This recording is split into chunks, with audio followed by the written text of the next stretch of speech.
السلام علیکم۔ ضمنی انتخابات سے متعلق ایک نئی ویڈیو کے ساتھ میں ہوں عمر خیام۔ ناظرین، الیکشن کمیشن کی طرف سے 3 مزید حلقوں میں ضمنی انتخابات کا اعلان کر دیا گیا ہے۔ اب جن حلقوں میں اعلان کیا گیا ہے وہ تینوں نشستیں فیصل آباد کی ہیں۔ ان میں ایک حلقہ ہے NA 96، NA 104 اور ایک صوبائی اسمبلی کی نشست ہے PP 98۔ ان تینوں حلقوں میں بھی 5 اکتوبر کو جو ہے وہ پولنگ شیڈیول ہے۔ اس سے پہلے گزشتہ روز بھی 3 حلقے جن میں ضمنی الیکشن کا اعلان کیا گیا تھا، NA 185، NA 143 اور ایک صوبائی اسمبلی کا حلقہ PP 203۔ اس طرح سے اب مجموعی طور پر جو 6 حلقے ہیں، جس میں 4 قومی اسمبلی کے اور 2 صوبائی اسمبلی کے، جن پر اب 5 اکتوبر کو پولنگ ہوگی۔ ان تینوں حلقوں میں جو ہے وہ پاکستان تحریک انصاف کے جو امیدوار تھے ان تینوں نشستوں پر، جن پر آج الیکشن کمیشن کی طرف سے فیصلہ سنایا گیا ہے انتخابات کا، یہ تینوں امیدوار بھی 9 مئی کے کیسز میں ان کو سزا سنائی گئی تھی، اور جس کے بعد ان کی جو نہلی ہے عمل میں آئی۔ اب ان کے نہل ہونے کے بعد یہاں پر دوبارہ پولنگ کا اعلان کر دیا گیا ہے۔ جو ہے وہ اس کے علاوہ جیسے ہم آپ کو بتا چکے ہیں کہ NA 66 وزیر آباد، NA 129 جو ہے وہ لاہور کا حلقہ، اور PP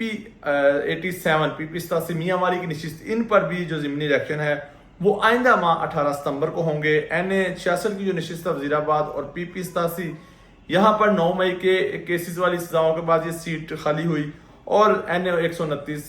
جو ہے وہ میاں اظہر کے انتقال کے بعد جو ہے یہاں پر الیکشن شیڈیول ہے۔ اب 3 حلقے جہاں پر فیصل آباد کی جو نشستیں ہیں، جہاں پر آج پولنگ کا اعلان کیا گیا ہے 5 اکتوبر کو، ان کا میں آپ کو تھوڑا سا بیک گراؤنڈ بتاتا چلوں کہ NA 96 کا جو حلقہ ہے فیصل آباد کی نشست، یہاں پر رائے حیدر خان کامیاب ہوئے تھے۔ انہوں نے 1,34,485 ووٹ حاصل کیے، اور ان کے مقابلے میں جو مسلم لیگ نون کے امیدوار تھے نواب شیر وسیر، انہوں نے 92,504 ووٹ لیے تھے، تو رائے حیدر نے انہیں تقریباً 42,000 ووٹوں سے 2024 کے انتخابات میں نشست سے شکست دی تھی۔ اسی طرح NA 104 کی جو نشست ہے فیصل آباد کی، یہ بھی نشست ہے، یہ بھی حلقہ ہے، صاحبزادہ محمد حامد رضا، انہوں نے 1,28,687 ووٹ لیے، اور ان کے جو مد مقابل دانیال احمد تھے ان مسلم لیگ نون کے، انہوں نے 92,594 ووٹ حاصل کیے تھے، انہیں بھی تقریباً 35,000 سے زائد ووٹوں سے شکست ہوئی تھی۔ اس کے علاوہ جو تیسرا حلقہ ہے صوبائی اسمبلی کی نشست، پنجاب اسمبلی کے امیدوار PP 98 جنید افضل سائی صاحب، انہوں نے 73,536 ووٹ لیے تھے، ان کے مد مقابل مسلم لیگ نون کے محمد اجمل کو 47,828 ووٹ ملے تھے، انہیں بھی تقریباً 25,000 سے زائد ووٹوں سے شکست ہوئی تھی۔ یہ وہ تینوں حلقے ہیں، ان کی تفصیلات ہیں جہاں پہ 5 اکتوبر کو جو ہے وہ پولنگ ہوگی۔ اس کے علاوہ NA 66 کے سے متعلق ایک میں نے ویڈیو کی تھی، جس میں نے تذکرہ کیا تھا کہ اب لوگوں کو شاید انتخابات میں اتنی دلچسپی نہیں رہی، تو جس پر میرے جو ہے وہ کمنٹس میں خاصی تنقید کی گئی۔ میں نے وہ بات کیوں کہی تھی، یعنی کہ جس طرح 8 فروری کے انتخابات ہوئے، 8 فروری کے بعد ایک جو ہے وہ ضمنی الیکشنز ہوئے، ان تمام انتخابات میں جو ایک نیا طریقہ جو ہے وہ نتائج کے بعد آتا ہے، فارم 47 کا ایک شور مچا، اس بنیاد پر کہ ووٹ ڈالا کسی اور کو گیا اور جو جیتنے والا تھا وہ کوئی اور تھا، تو اس ساری وجوہات کو بنیاد بنا کے میں نے کہا کہ جو ووٹ ڈالنے والا ہے، جس نے کسی اور کو ووٹ ڈالا ہے لیکن وہ ووٹ نکلا کسی اور کا نام ہے، تو اگر میں غلط ہو سکتا ہوں، لیکن ہمارے گورنر سندھ صاحب کامران ٹسوری صاحب، انہوں نے بھی اپنے ایک تقریب میں سب کے سامنے یہ بات کہی کہ آئندہ آنے والے انتخابات میں ووٹ ڈالنا تو سوچ سمجھ کے ڈالنا،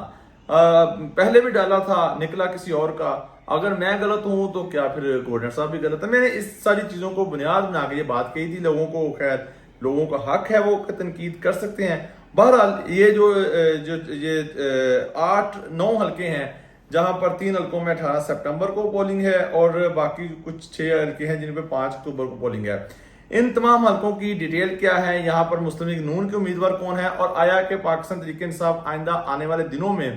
کیا ضمنی انتخابات میں باقاعدہ اترنے کا فیصلہ کر سکتی ہے؟ اس خبر کا بھی آنا باقی ہے، اس کا ہمیں بھی انتظار ہے کہ پاکستان تحریک انصاف اس پر کیا فیصلہ کرتی ہے۔ جیسے ہی اس سے متعلق اپڈیٹ آتی ہیں ہم آپ کو ضرور آگاہ کریں گے۔ آپ ہمارے چینل کو نئی سوچ کو ضرور سبسکرائب کریں، ویڈیو کو لائک کریں، شیئر کریں، تاکہ ہر آنے والی نئی ویڈیو انتخابات سے متعلق بآسانی آپ تک پہنچ سکے۔ مجھے دیجیے اجازت، اللہ حافظ۔